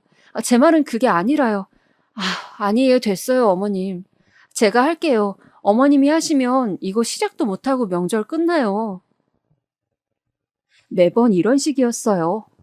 저희가 추석이나 설에 일찍 시댁에 도착하면 시어머니는 정말 너무 많이 음식 재료를 사놓으셨고 저는 입이 대빨 나와서 툴툴거리다가 결국 시어머니가 빽 소리를 지르시면 얼른 기가 죽어서 음식을 시작하는 시기였죠. 처음에 신혼 때는 시어머니가 뭐라 하시든 꼼짝도 못하고 아예 말도 못했는데 그래도 이제 나이도 먹고 시어머니를 겪은 지 상당히 오래되고 나니까 불평이라도 할 수 있게 된 거였어요. 남편은 그렇게 부엌에서 갈려나가고 있는 저를 보면서 안타까워했지만 그렇다고 남편이라고 가만히 있는 건 아니었으니까요. 평상시 시부모님 두 분이서만 살아서 손 못 대고 살던 여러 가지 힘쓰는 일이나 귀찮은 일들을 죄다 남편이 왔을 때 시켰어요. 하다못해 뒷베란다 하수구 막힌 걸 뚫는 것도 그랬고 안방 전구를 가는 거라든가 화장실 곰팡이 제거제 바르는 것까지도 그랬죠. 시댁에만 가면 저희 부부는 엉덩이를 붙이지도 못했어요. 저희 아이들을 데려갔더니 아이들까지도 일을 시키려고 하셔서 기겁을 하고 애들은 아예 시댁 갈 때는 데려가지도 않았어요. 아니면 데려갔다가도 바로 나가서 놀라고 용돈을 줘서 내보내든가요. 애들을 그런 식으로 키우면 안 된다. 평소에 일도 시키고 혼도 내고 해야 빠릿빠릿해지는 거지. 애비를 내가 그렇게 키워서 저렇게 모든 일을 잘하게 된 거란다. 너희 애들 너무 둔해 빠지고 일을 못해. 아유, 어머님. 집에서는 애들이 지들 먹은 거 직접 설거지도 하고 집 청소도 하고 잘해요. 그런데 명절에 할아버지 할머니 댁 왔으니 나가서 놀라고 하는 거죠. 그러니까 친가에 왔을 때 어른들 공경하면서 일을 도와주는 걸 배워야 한다는 거다. 마찬가지로 둔한 네가 애들을 가르치긴 뭘 가르치니? 좀 더 시댁에도 자주 다니고 시부모님 공경도 하고 그래야 하는데 그 기본적인 것도 안 하면서. 시어머니가 그렇게 저한테 속사포로 쏘아붙이면 시아버지는 맞는 말이라는 듯 옆에서 고개를 끄덕이고 있었어요. 화장실에서 남편은 혼자 실리콘 보수하느라고 진땀을 빼고 있는데 시아버지는 차 한 잔 앞에 두고 신문만 읽고 있는 꼴이 어찌나 꼴이 보기 싫던지요. 저희가 그렇게 고생을 하고 있으면 추석 당일이나 설 당일에 시아주버님 부부가 느긋하게 오고는 했어요. 그 집은 애들 둘은 다 조기 유학을 보내서 국내에는 부부뿐이었지요. 아침 상까지 다 봐서 힘들게 해놓고 나면 그제서야 시아주버님과 형님이 고개를 들이밀고 생글거리면서 시부모님한테 인사를 하고는 했죠. 어머 동서, 이번에도 정말 맛있는 거 많이 했네. 네. 아유 얘, 둘째는 한 것도 없다. 내가 준비 다 해놓은 거 좀 돕기만 했다. 내가 다 했어. 어머, 어머님, 역시 솜씨가 좋으세요. 어머님, 진짜 항상 손맛 좋은 건 알았지만 항상 놀란다니까요. 형님은 제가 해놓은 전을 손으로 집어먹으면서 시어머니의 팔짱을 끼고 애교를 부리고는 했어요. 그러면 시어머니는 만족스러운 얼굴로 전을 하나 더 집어서 쥐어주면서 거실로 가서 쉬어라고 말했죠. 당연히 저는 싱크대에서 음식을 하고 나서 나온 설거지 그릇들을 씻고 남은 준비를 하느라 여념이 없었고요. 간신히 준비가 끝나서 식구들이 모두 자리에 둘러앉고 나서 한술 뜨고 있으면 그제서야 저는 손에서 물기를 닦으면서 자리에 앉을 수 있었어요. 그 와중에도 식구들이 음식을 더 달라고 하면 계속 일어나서 왔다 갔다 하면서 음식을 담아주느라 제대로 제 밥을 먹을 시간이 없었지요. 일어서서 정신없이 움직이는 저를 보면서 형님이 한마디를 했어요. 아우, 동서, 나이가 아직 많지도 않은데 멋 좀 내고 살아라. 지금 입은 거 그것도 홈쇼핑 옷이지? 홈쇼핑 옷이 질도 좋고 값도 싸요, 형님. 그런 걸 입으니까 이렇게 아줌마 같아 보이지? 아직 나이도 그리 많지도 않으면서 나보다도 한 살 어리면서 어째 저럴까 몰라? 도련님은 동서 그렇게 후지게 입고 다녀도 괜찮대? 형님은 항상 제 옷차림을 지적하기도 했어요. 저와는 달리 멋도 많이 내고 얼굴이 정말 예쁜 여전히 날씬한 처녀 같은 형님 모습에 제 아줌마 같은 모습이 의식될 때도 있었지요. 저는 가정주부로서 이런 제 모습이 부끄럽지는 않았지만 동시에 조금 형님과 비교되어서 기가 죽는 것은 있었어요. 시아주버님과 형님은 차를 마시면서 시부모님한테 온갖 아부와 애교를 떨어댔어요. 평소에는 전혀 왕래도 안 하고 뭐 하나 도와드리지도 않으면서 말로는 어찌나 립서비스를 잘하는지요. 시어머니는 아닌 척하면서도 그런 애교와 아부에 기분 좋아하셨지요. 원래도 워낙 예뻐하고 아끼는 장남에 처음으로 맞은 맏며느리라 엄청나게 예뻐하셨거든요. 뭐 예뻐하실 수는 있어요. 다만 시어머니와 시아버지 모두 시아주버님 부부에 대한 애정 때문에 계속 재산을 나누어 주셔서 문제였죠. 몇 년 전쯤이었어요.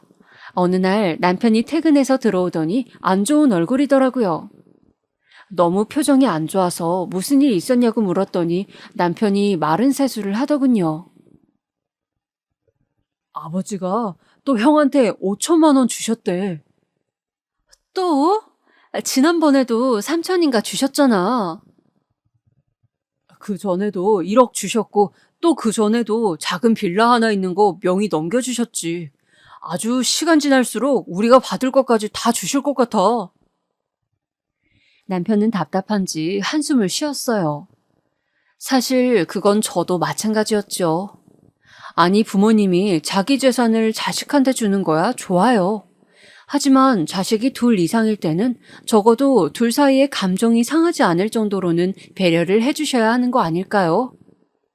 시댁에 아무런 도움도 주지 않는 시아주버님 댁은 그저 장남이라는 이유 하나로 계속해서 돈을 대주고 계셨어요. 언젠가 남편이 거기에 대해서 항의를 한 적이 있었는데 시아버지와 시어머니는 정말 코웃음도 치지 않으시더라고요.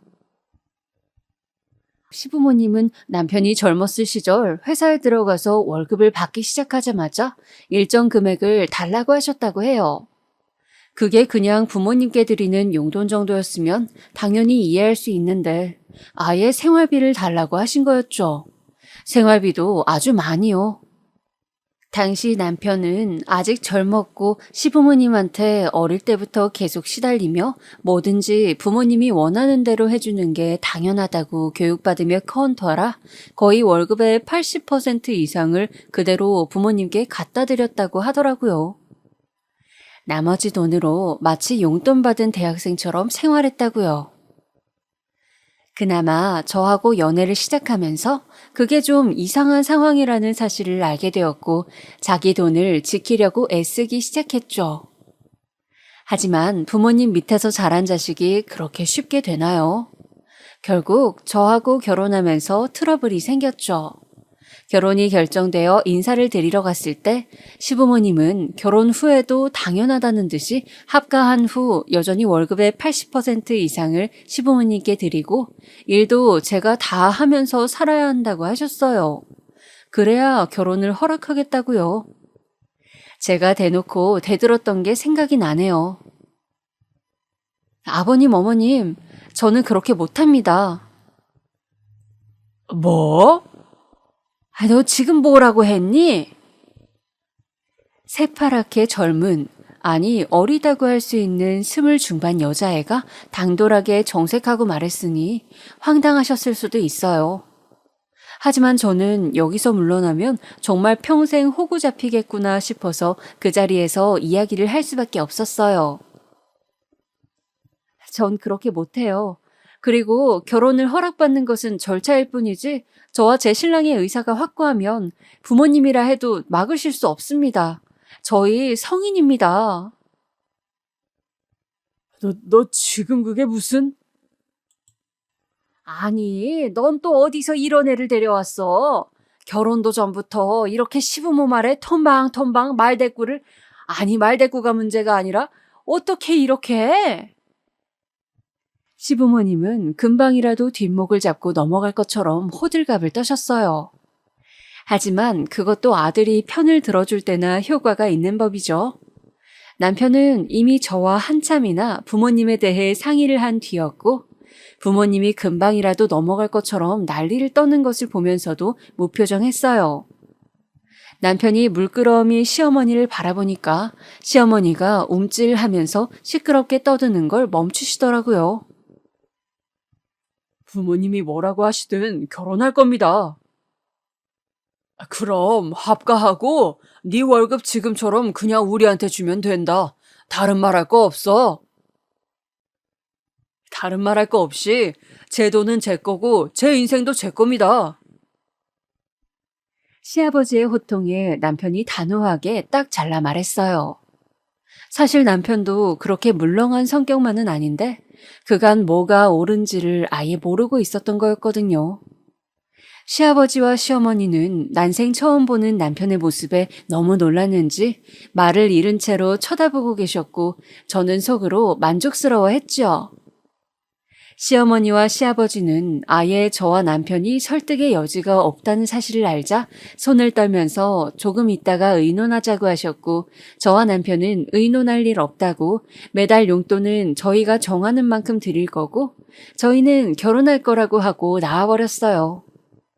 그렇게 한 결혼이었어요. 시부모님은 그때 저희가 그렇게 말한 이후로 다시는 거기에 대해서 말씀을 하지 못하셨어요. 아마 평생 얌전하게 순종적이던 아들이 난생 처음 대들었던 것이 충격이었는지도 모르겠어요. 아마 저를 엄청 욕하셨을지도 모르죠. 나쁜 며느리년이 들어와서 아들 버릇 다 망쳤다고요. 하지만 그런 덕분에 저희는 합리적인 선에서 시부모님께 용돈을 드리고 저희 살림을 꾸려나갈 수가 있었어요.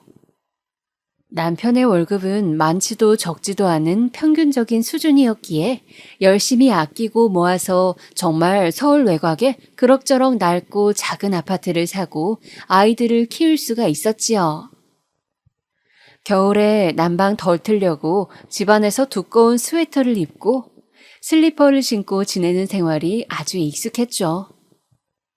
저희는 아이들도 근검절약하는 생활을 익혀놓는 것이 좋다고 생각해서 어릴 때부터 그런 식으로 교육을 시켰어요. 하지만 시아주버님네는 전혀 그런 생활과 거리가 멀었어요. 시아주버님네는 아이들을 전부 조기 유학을 보냈는데 사실 애들이 공부도 못하고 버르장머리가 너무 없어서 유학이라도 보내면 좀 나을까 싶어서 보냈다더라고요. 시아주버님과 형님은 요즘 애들은 어려서부터 영어 공부를 시켜야 나중에도 행세를 할 수 있다면서 아이들 교육에 큰 열의를 보이지 않는 저희를 어리석다면서 비웃었어요. 저희는 좀 어이가 없었지만 그냥 그러려니 했어요. 아이들 교육이야 부모들 권한이고 저희가 뭐라고 할 건 아니었으니까요. 다만 저희한테 어찌나 잘난 척을 하는지 사실 좀 속에서 열불이 날 때가 많기도 했긴 했어요. 조카들이니까 그냥 참고 있는 거지 그 애들 사건 사고 칠 때 옆에 있던 저한테 전화해서 미주알 고주알 말하면서 자기가 죽겠다고 했던 걸 형님은 완전히 잊어버린 것 같더라고요. 이런 시댁이니까 요즘 사람들 같으면 다시는 안 본다고 하는 사람도 있었을지 몰라요. 하지만 저희는 좀 고지식한 부부라서 그래도 우리가 사람돌이는 꼭 해야 한다는 편이었죠. 그래서 시부모님이나 시아주버님 부부에게 큰 소리 내지 않고 계속 우리가 할 수 있는 부분들을 하려고 노력했어요. 좀 무리한 걸 요구하더라도 그냥 우리가 할 수 있는 한도 내라면 그냥 하는 쪽으로 결정하고는 했죠. 어차피 가족관계는 우리 마음대로 끊어낼 수 있는 것도 아니고 혈연관계니 저희가 할 도리는 해야 우리가 마음이 편하지 않겠어요? 나중에 우리가 할 말도 있고요. 하지만 아무리 생각해도 시부모님이나 시아주버님네는 남편이나 저를 완벽한 호구로 아는 것 같더라고요.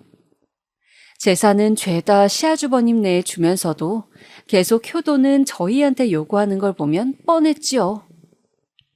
그러던 어느 날이었어요. 그날은 한 달에 한 번 시댁에 가서 식사를 함께 하는 날이어서 저희 부부가 가서 또 여러 가지 일을 봐드리고 있었지요. 저는 당연히 식사 준비를 거의 혼자 하고 있었고 남편은 여러 가지 보일러며 하수구며 손을 보고 있었어요.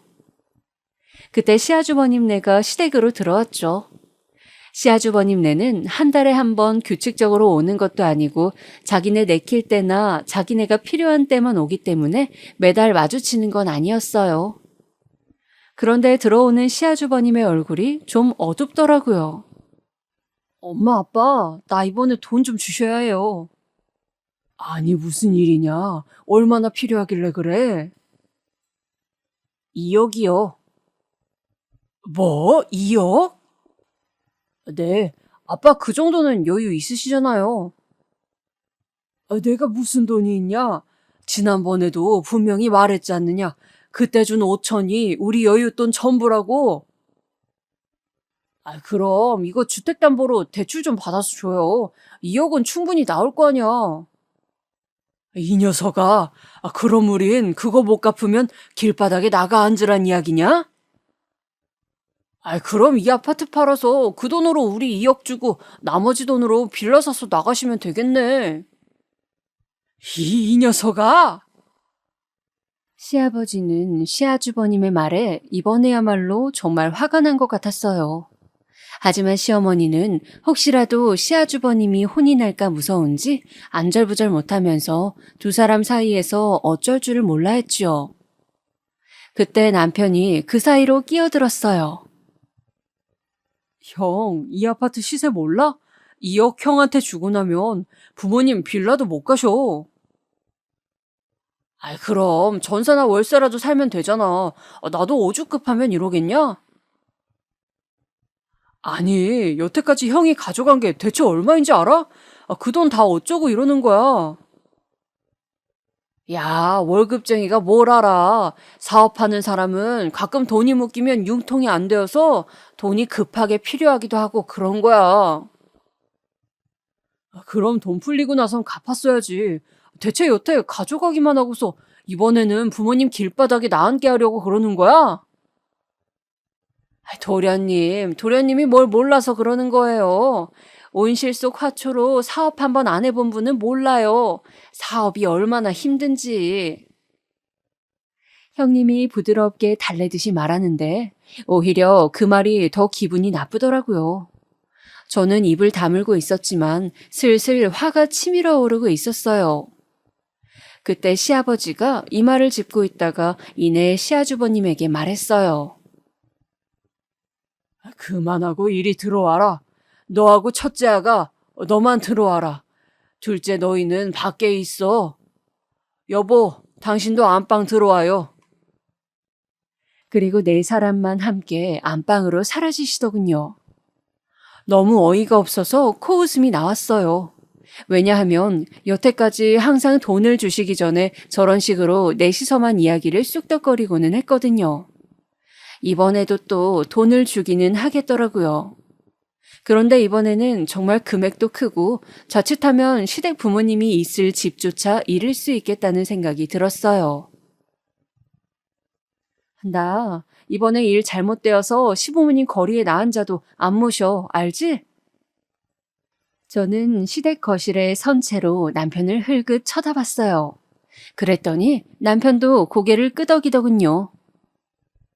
당연하지. 나부터도 안 모셔. 미쳤어? 시아주버님 내가 모시라고 해. 아주 작당들을 하셨어. 좋겠어 아주. 저는 짜증이 나서 남편하고 먼저 식탁에 앉아서 밥을 먹어버렸어요. 제가 애써 해놓은 음식들이 다 식어가고 있더라고요.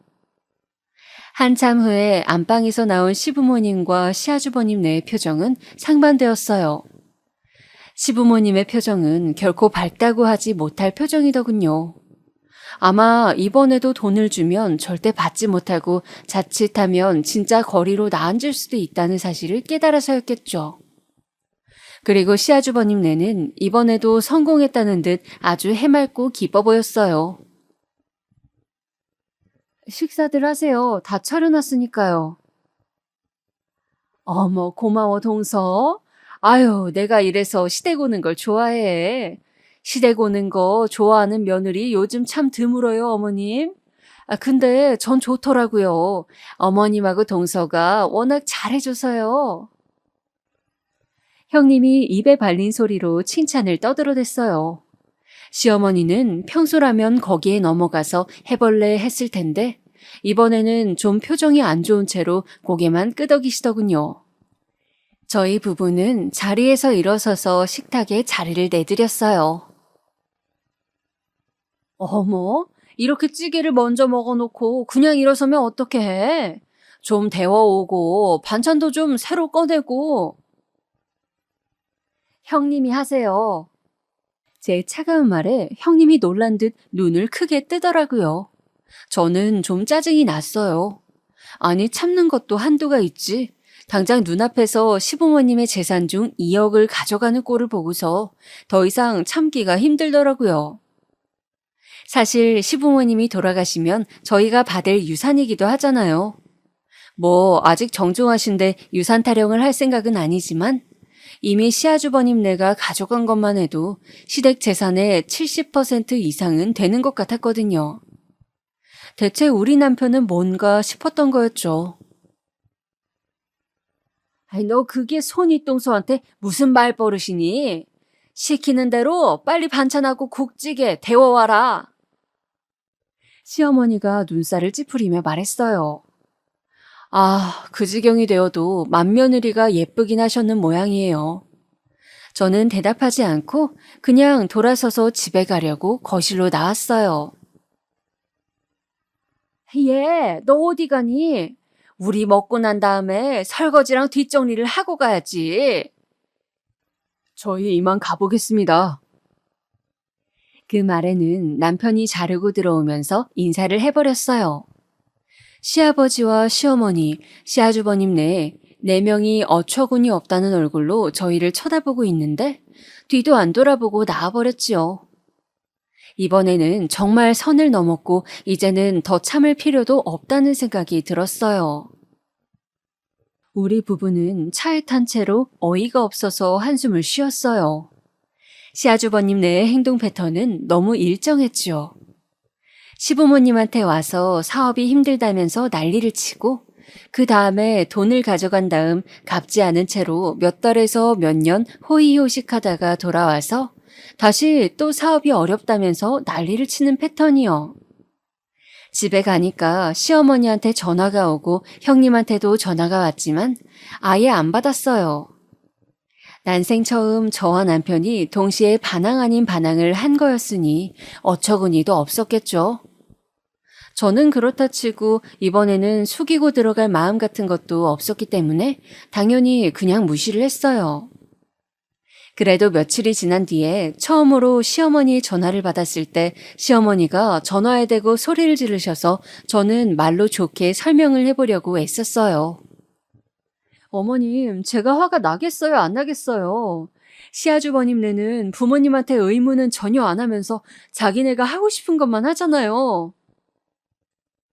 그게 너희가 무슨 상관이냐? 내가 괜찮다는데. 어머님, 그만큼을 저희가 더 해야 하잖아요. 당연히 상관이 있죠. 그게 그리도 억울하던? 대체 가정교육을 어떻게 받아먹었길래 이 모양이야? 여태 너가 다른 건 다 못나고 잘못해도 시부모한테 순종적인 거 하나는 괜찮다고 여겼는데. 가정교육이요? 가정교육 운운하시는데 화가 확 나더라고요. 저는 그래서 시어머니가 큰 소리로 떠드는 걸 얼마 더 듣다가 그냥 전화를 끊어버렸어요. 또 전화벨이 요란하게 울렸지만 또 무시를 했어요. 남편한테 이야기를 들어보니 남편한테는 시아버지가 그렇게 전화를 해서 난리를 쳤다고 하시더라고요. 저하고는 달리 남편은 이야기를 다 듣고 끝에만 저는 이제 더 그렇게 안 합니다를 반복하면서 튕겨냈대요. 하여간 남편도 고집불통이라 한번 어긋나면 끝까지 어긋나는 성격이었지요. 한동안 시부모님의 연락이 오는 걸 무시하고 살았더니 몇 달 뒤에는 좀 뜸해지더군요.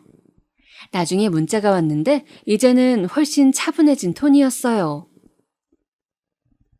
이제 다 용서할 테니 연락이라도 한번 다오. 내가 자식들을 못 보고 살아야겠니? 용서는 무슨 용서? 여전히 똑같으시다는 게 느껴져서 저는 좀 웃어버렸지요. 어처구니 없는데 그렇다고 이대로 평생 시부모님을 안 보고 사는 것도 좀 안 될 말인 것 같더라고요. 저는 좋지만 남편은 또 무슨 죄겠어요? 평생 부모님을 못 보고 산다니요. 제가 그렇게 말했더니 남편도 고민스러운 얼굴이었어요. 나도 안 뵙는 게 속이 편하긴 한데 그래도 사람 도리가 있는데 그렇지? 그러게 말이야. 벌써 안 뵌 지가 반년이 넘었더라고요. 괜찮을까 모르겠어. 지금쯤이면 우리가 얼마나 속상했는지 좀 아셨으려나? 내 생각엔 모르실 것 같긴 하지만. 저와 남편은 한숨을 쉬었어요. 다른 것도 아니고 너무 차별만 하지 말아달라는 것인데 시부모님이 저렇게 꽉 막히셨으니 도무지 어쩔 도리가 없더군요. 그렇게 시부모님을 다시 찾아뵈어야 하나 결정을 하지 못한 채로 몇 달이 또 지나버렸어요. 거의 1년이 되어가던 중에 남편이 문자를 하나 받았어요. 전화 좀 다오. 너희 어머니 건강이 안 좋단다. 시아버지의 문자였죠. 남편이 놀라서 전화를 했더니 시아버지가 그러셨대요. 너희 어머니 병원에 갔더니 심장질환이 있다고 한다. 척추 쪽도 안 좋다고 하고 지금 숨을 쉬기 힘든 상태야. 너희가 좀 간병을 해줘야겠다. 아니, 숨을 쉬기가 힘든 상태라고요? 그래. 그렇게 심한 것은 아니지만 간헐적으로 호흡곤란이 오고 있단다. 난 그래도 지금도 일을 나가야 하니까 평소에 붙어 있을 수가 없어. 일을 나가신다고요? 아버지가요? 그래. 그렇게 되었다. 아니, 무슨 일을요? 왜 나가세요? 그냥 소일거리 하면서 사시면 될 텐데. 그냥 심심해서 나가고 있다. 자세한 건 묻지 마라. 남편은 말문이 막혀서 생각해보겠다고 말하고서 전화를 끊었다고 하더군요. 남편이 집에 돌아와서 이런저런 이야기들을 해주는데 저도 머릿속이 복잡해졌어요. 남편이 부탁하듯이 저한테 말했고 저도 망설이다가 그냥 고개를 끄덕였어요. 사실 편찮으신 양반을 그냥 두고 간병 안 한 채로 있다고 해도 몸은 편해도 마음이 불편할 거였거든요. 그래서 저희는 그 주 주말에 시댁으로 갔어요. 몸이 많이 아프시다고 하니 몸에 좋은 것들을 좀 사가지고 먹을 것이랑 같이 가지고 갔어요. 시댁에서 어머님은 침대에 누워 계셨고 시아버지는 일을 나간다면서 곧 나가버리셨어요. 어머님, 일어나서 식사 좀 하세요. 몸이 튼튼해야 병도 이겨내죠. 그래요, 어머니. 일어나세요. 됐다. 지금 와서 너희가 무슨 선심 쓰듯 간병을 하겠다고 온 게냐? 너희가 그딴 식으로 나가버리고 나서 내 전화까지 무시해서 내가 화병이 도졌다. 이게 다 너희 때문이야. 시어머니는 저희한테 날카롭게 말씀을 하셨어요. 몸이 안 좋으시니까 저렇게 날카로워지실 수도 있죠. 저희는 이해하기로 하고 그냥 별말은 안 했어요. 시어머니도 말씀하시다가 호흡이 곤란해지니까 더 이상은 말을 못 이으셨고요. 저희는 말없이 그 사이 엉망이 된 시댁을 치우고 음식을 해서 놓았어요. 시어머니는 숨을 몰아쉬면서 저희를 노려보다가 저한테 그러시더군요. 너 둘째, 오늘부터 매일 와라. 와서 청소하고 식사 준비해. 제가요? 또 정이 뚝 떨어지려고 하더라고요. 몸이 아프니 염치도 그만큼 사라졌는지 시어머니는 이제 거리낄 것 없다는 듯한 태도셨어요. 그래, 이게 전부 너희 탓이니 당연히 너희가 책임져야지. 애비는 매일 나가서 일을 해야 하니 할 수 없지만 넌 집에서 놀면 뭐하냐? 와서 일해라. 저희 애들은 어쩌고요, 어머님. 저희 집 살림도 있는데.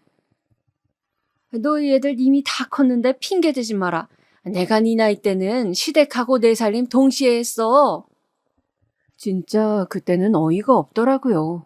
아픈 분이니까 더 이상 말은 하지 말자 싶어서 애써 참고 문을 닫고 나왔는데 남편도 그 말을 다 들었는지 우라통이 터지는 얼굴로 거실에 앉아 있었어요.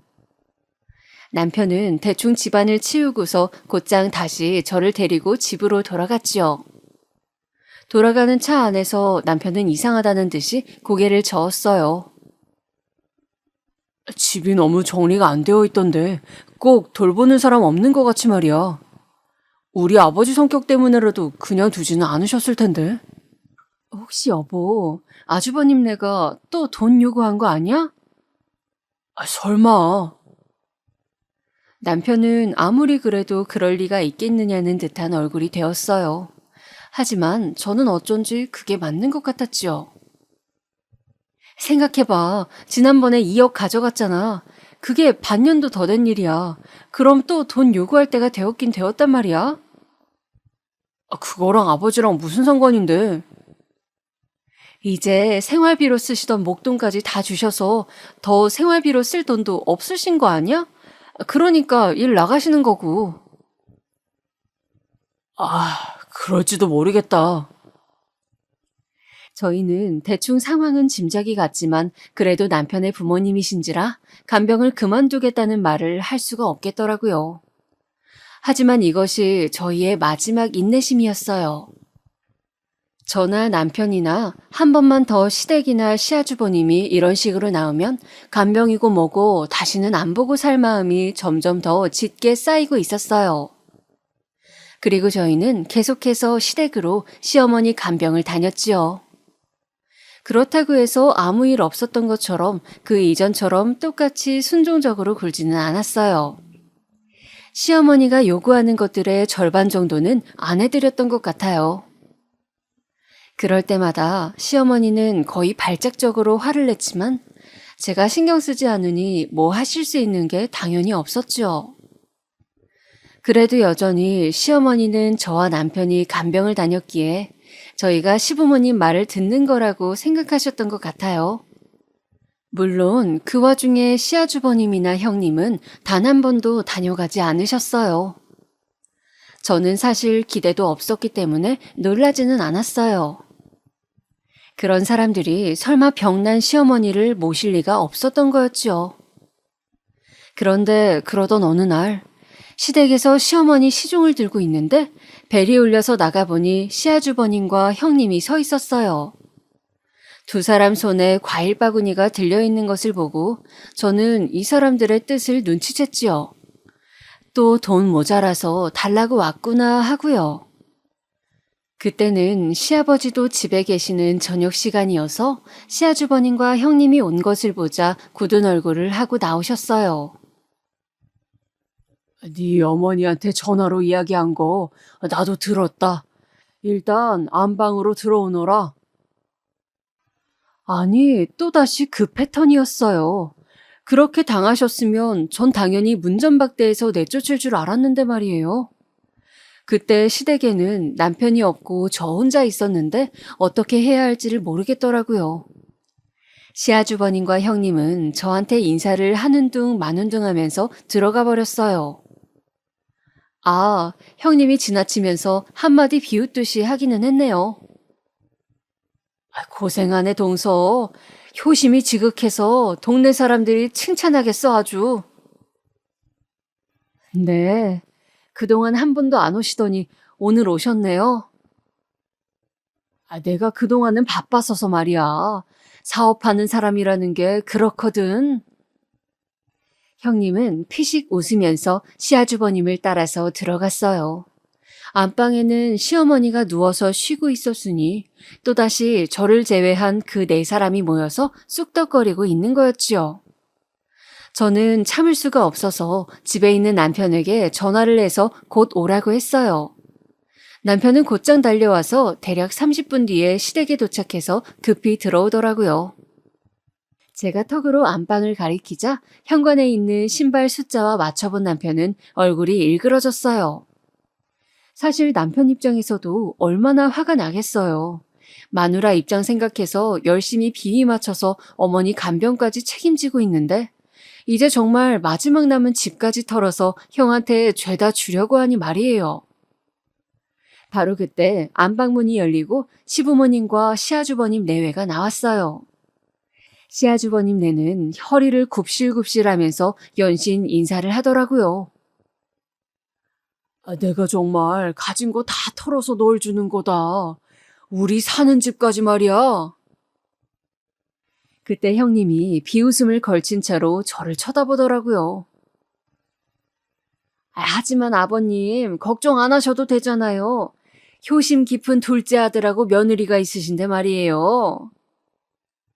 너무 어처구니가 없어서 순간 말이 안 나오더라고요. 시아주버님과 형님은 저희 눈치를 쓱 보더니 저희 얼굴이 울그락불그락하니 재빨리 인사하고서 도망가듯이 나가버렸어요. 그러더니 시어머니가 갑자기 저희를 안방으로 들어오라고 하시더군요. 시아버지는 속이 답답하다면서 담배라도 피겠다고 나가버리셨어요. 아마도 면목 없는 자리를 피하기 위해서가 아니었을까 생각해요. 그리고 시어머니는 안방에 앉아서 저희를 바라보셨어요. 너희 우리하고 합가해야겠다. 네? 전 정말 귀를 의심했어요. 저는 그래도 시어머니가 저희한테 어떤 상황인지 설명하려 부르신 줄 알았거든요. 그런데 시어머니는 아무런 이야기 없이 저희한테 일방적으로 통보하고 있었어요. 내가 아프니 너도 간병하러 오가기 힘들지. 집을 합쳐서 사는 게 도리다. 긴 말할 거 없이 우리가 너희 집으로 들어가서 살 거다. 당장 한 달 안에 옮길 거니까 그렇게 알고 안방 비워둬라. 어머님! 순간 기가 막히고 코가 막히더라고요. 그리고 순식간에 상황 파악이 되었어요. 시아주버님은 또 사업이 어쩌니 저쩌니 하면서 돈을 달라고 한 거였겠죠. 이미 이 아파트를 담보로 해서 내준 돈도 다 날려먹고 말이에요. 그런데 더는 그냥 줄 돈이 없으니 아파트를 팔아서 시아주버님에게 주고 부모님 두 분은 저희 집으로 들어오겠다 이 말이었어요. 저는 너무 기가 막혀서 코웃음이 나오더군요. 어머님, 시아주버님이 또 돈 가져가신대요? 또 달라고 하시던가요? 제가 처음으로 시아주버님 돈에 대해서 말한 거였죠. 시어머니는 그 말을 듣고 안색이 시뻘겋게 변하더니 꽤 소리를 지르셨어요. 그래, 장남이 집안 일으키려고 사업한다는데 부모된 사람이 그 정도도 못 해주겠니? 며느리인 너는 그런 문제에 입대는 게 아니다. 어디서 버릇없이? 아니, 이제는 재산 나눠주시는 거에 대해 뭐라고 할 때가 아니네요. 이제 다 날려먹고 저희 집에 들어와서 사시겠다고요? 들어와서 그 다음은 뭔데요? 우리 집 담보로 잡혀서라도 시아주버님네 주자고 하시게요? 이 버릇없는 것이? 그래, 네 남편이 동생이니까 형 하는 일에 돈 좀 대주는 것이 도리다. 여태까지 도리도 안 하는 걸 모른 척 해줬더니 이젠 이런 소리를 해. 나 참, 그래서 합가해서 우리 집 안방에 들어 누우시겠다고요? 그래, 이미 결정된 일이니까 쓸데없는 소리 하지 말고 집 치워둬라. 당장 한 달 안에 집 비우고 너희 집으로 들어갈 거니까. 우리 사는 동안 너희 애들 조용히 시켜. 어차피 애들 성인 되면 다 독립시킬 거 아니냐? 20살 애들이 뭘 한다고 독립을 시켜요. 어차피 공부도 잘하는 애들이라 서울 안 대학 갈 거고 그러면 집에서 다녀야지. 아무튼 우리 모시고 사는 동안 불편함 없게 해라. 왜요? 월에 한 500 들고 오시게요? 뭐야? 월 500 정도 주시지 않는 이상은 저 못 모신다는 말이에요. 500도 진짜 너무 허란 값이네. 그래도 그게 최대한일 것 같으니 이 정도로 해드릴게요. 그 말을 들은 시어머니는 몸을 부들부들 떨면서 저를 노려보았어요. 하지만 저는 그게 제 진심이었고 사실 월 500 준다고 해도 저 시부모님과는 같이 못 사는 게 맞았으니 물러서지 않고 노려보았죠. 시어머니는 갑자기 눈을 피하더니 울먹이기 시작했어요. 서럽구나, 서러워. 세상에, 나이 먹어서 몸 아픈 것도 서러운데 이제 자식 며느리가 박대까지 하다니. 돈 없으니 부모 대접도 못 받는 게 이게 정말 맞는 거냐? 너희가 어쩌면 이렇게 매정하게 부모를 내칠 수가 있니? 시어머니가 서럽게 우는데 정말 너무 가증스럽고 너무 어처구니가 없더라고요. 아니, 그 오랜 시간 저희가 그렇게 애써서 노력한 것은 싹 다 무시를 해놓고서 저희한테 얹혀가려고 합가를 하려고 하더니 그거 거절했다고 완전히 개망나니 자식 취급이라뇨. 남편 역시 정말 말로 할 수 없는 얼굴을 한 채로 시어머니를 보고 있더라고요. 사실 남편의 심정이 가장 복잡했겠죠. 잘하면서도 계속 차별을 받아온 당사자이기도 하고 그럼에도 계속 부모님께 사람된 도리는 하고 살려고 노력했던 사람이기도 했으니까요. 저는 남편이 너무 안쓰러워서 가슴이 아팠어요. 시어머니는 저보다는 그래도 남편한테 기댈 수 있다고 생각했는지 남편을 보면서 울더군요. 얘 둘째야, 내가 널 어떻게 키웠는지 알기는 아는 거냐? 네가 나한테 이러면 안 되는 거란다. 내가 널 어떻게 키웠는데 정말 내 이 두 손으로 네 기저귀 갈고 너 밥해 먹이면서 키웠는데 이 어미가 늙었다고 이렇게. 합가 원하신다고요? 그래서? 그래, 자식이 부모를 모시고 사는 게 뭐가 문제냐? 당연히 해야 할 일 아니었니? 왜 형이 안 모시고요? 꼭 장남이 부모를 모셔야 한다는 법이 어디 있니? 요즘 세상에 그런 건 없다. 지금 너희가 가장 상황이 좋으니까 같이 살자는 것뿐이야. 남편은 그 말에 헛웃음을 흘렸어요. 그러더니 차가운 얼굴이 되어서 시어머니를 노려보더라고요. 제발 우리 가족끼리 잘 살게 저희 좀 내버려 두세요. 정말 다시는 안 뵙고 싶네요. 뭐라고?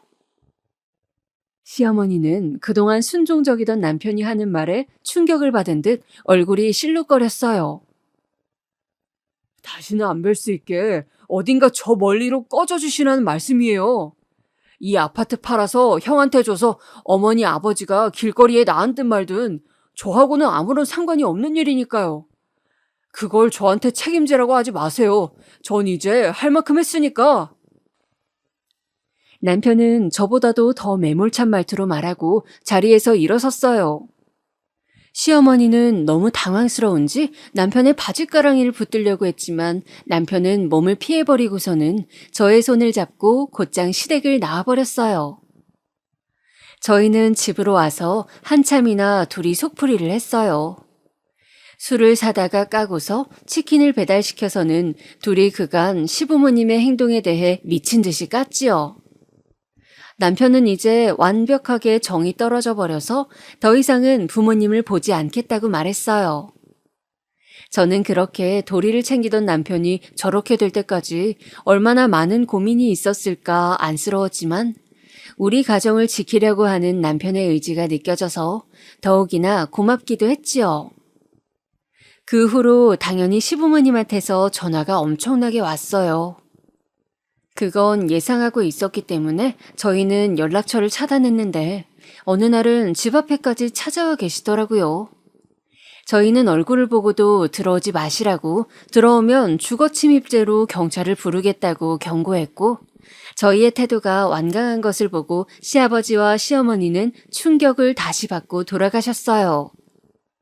그러니 당연히 갈 곳이 없어진 시부모님 역시 아파트 파는 것을 다시 한번 망설이게 되었던 거죠. 한 달 안에 아파트를 파는 것도 완전히 급급매로 내놔야 어떻게 될지 말지인데 망설이는 사이에 한 달은 훌쩍 지나가 버렸어요. 그 후에 시아주버님한테 전화가 와서 소리를 지르더군요. 너희들 때문에 내가 빚을 못 갚았잖아. 이 빌어먹을 것들. 아, 그러셨구나. 저는 더 이상 들을 가치도 없는 것 같아서 전화를 끊어버렸어요. 아마도 시부모님은 아파트를 파는데 실패했고 시아주버님은 급한 빚을 갚지 못해 난리가 난 모양이었죠. 그래서 오랫동안 시달리던 시댁 시집살이에서 벗어났으니 저야 좋은 일이었어요. 다만 부모님을 평생 안 보겠다고 결정한 남편은 좀 안쓰러웠지만요. 그래도 한편으로는 또 남편도 홀가분한 것 같더라고요. 제 사연은 여기까지입니다. 즐거운 시간 되셨기를 바랄게요.